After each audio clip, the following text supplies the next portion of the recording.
कतरास मोड़ स्थित सूर्यदेव सिंह चौक व जनता मजदूर संघ में मंगलवार को झरिया के पूर्व विधायक व जनता मजदूर संघ के संस्थापक सूर्यदेव सिंह की 30वीं पुण्यतिथि मनाई गई। इस अवसर पर स्वर्गीय सूर्यदेव की प्रतिमा व कार्यालय में तस्वीर पर श्रद्धा सुमन अर्पित कर श्रद्धांजलि दी गई। जसम कार्यालय में स्वर्गीय सूर्यदेव सिंह की पत्नी पूर्व विधायक कुंती देवी, पूर्व विधायक संजीव सिंह की पत्नी रागिनी सिंह, सिद्धार्थ गौतम, पुत्री किरण सिंह, इंदु देवी सहित परिवार के लोगों ने पहले उनकी तस्वीर व प्रतिमा पर श्रद्धा सुमन अर्पित किया। दोपहर में सांसद पशुपतिनाथ सिंह, धनबाद मेयर चंद्रशेखर अग्रवाल, निरसा विधायक अपर्णा सेन गुप्ता ने श्रद्धांजलि अर्पित की। इस दौरान सिद्धार्थ गौतम हर आने वाले से व्यक्तिगत रूप से मिल रहे थे। भाजपा कार्यकर्ता सहित अन्य लोगों ने भी श्रद्धांजलि अर्पित की। वहीं परिवार के सदस्यों ने पौधारोपण किया। बता दें कि 14 वर्ष की उम्र में रोजगार की तलाश में ग्रामीण इलाके से निकलकर कोयलांचल पहुंचे। एक ही दशक में वह लोगों के प्रिय व मजदूरों से मसीहा बन बैठे। कोयलांचल की राजनीति दिल्ली की गलियों तक इनकी धमस बन चुकी है। जिंदगी में किसी से कभी भी हार नहीं मानने वाले सूर्यदेव सिंह भी अंत में जिंदगी से हार गए। सूर्यदेव सिंह आरा से लोकसभा का चुनाव लड़े थे। उसके बाद अपनी जन्मभूमि गोनिया छपरा जाकर अपने भाई विक्रमा सिंह को चुनाव लड़ रहे थे। 15 जून 1991 को हृदय गति रुक जाने से मजदूरों के मसीहा सभी को छोड़कर चल बसे।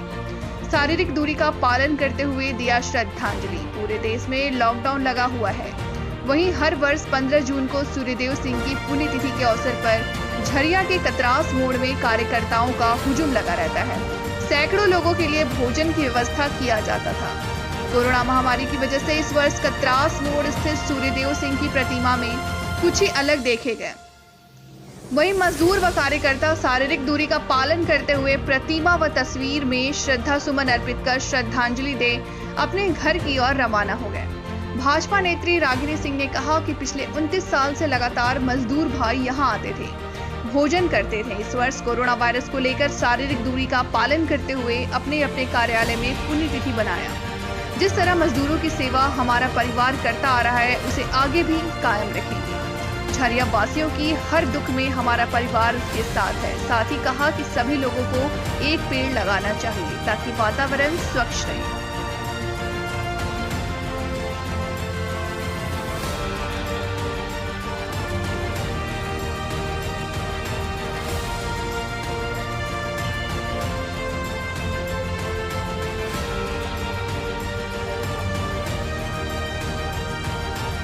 ये आज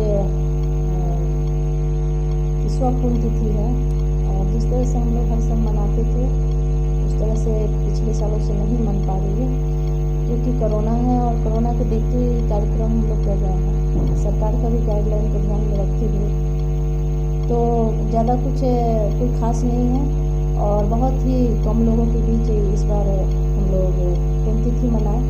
अपने जितने करीबी रिश्तेदार या शुभचिंतक साथी या हमारे जितने भी जनता मजदूर संघ के सदस्य हैं, सभी को हम लोग सूचना दे चुके हैं कि जो जहाँ है अपने घर में आसपास में जितना हो सके अधिक से अधिक वृक्ष लगाएं, क्योंकि उन्हें वृक्ष से काफ़ी लगाव थी।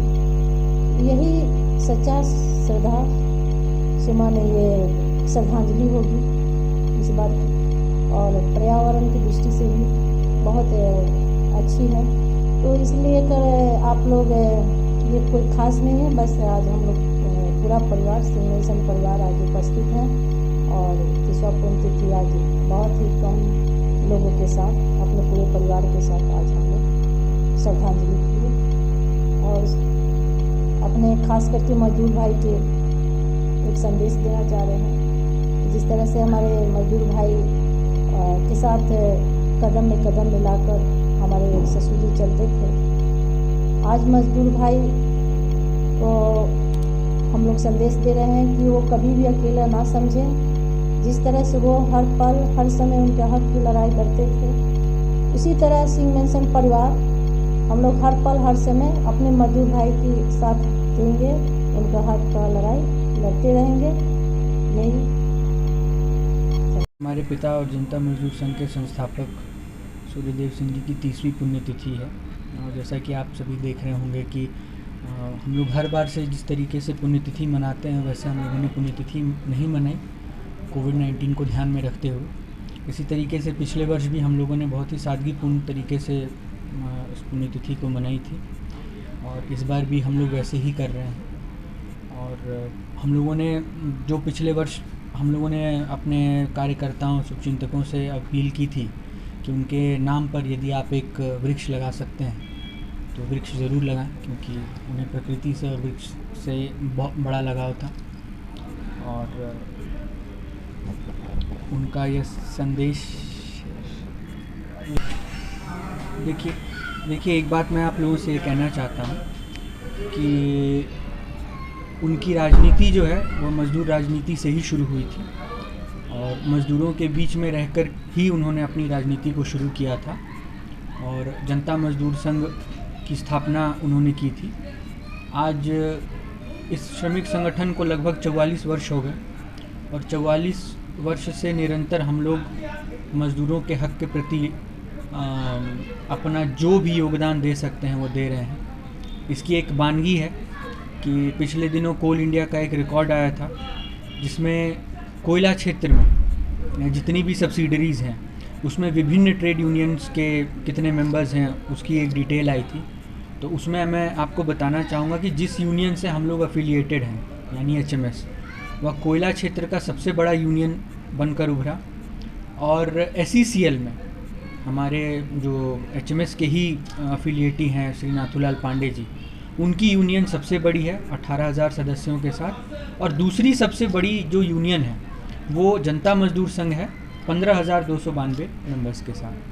तो इस विषय में मैं आपको ये कहना चाहूँगा कि आज 44 वर्ष से यह संगठन काम कर रहा है और हम लोग ईमानदारी से अपने काम को कर रहे हैं और यही कारण है कि आज कोयला क्षेत्र में खास करके BCCL क्षेत्र में हमारा जो संगठन है वो एक बहुत बड़ा और सबसे मजबूत श्रमिक संगठन है। रही बात मज़दूरों के हक़ की बात और उनके भलाई की बात, तो मैं आपको ये बता दूं कि अभी हाल में हमारी यूनियन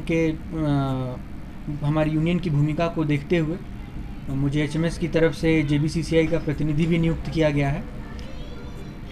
तो मैं आपको इतना आश्वस्त करता हूं कि हमारा संगठन, हमारा परिवार मज़दूरों की समस्याओं के प्रति गंभीर है और गंभीरता से हम लोग मज़दूरों के हित की रक्षा करने का प्रयास करेंगे।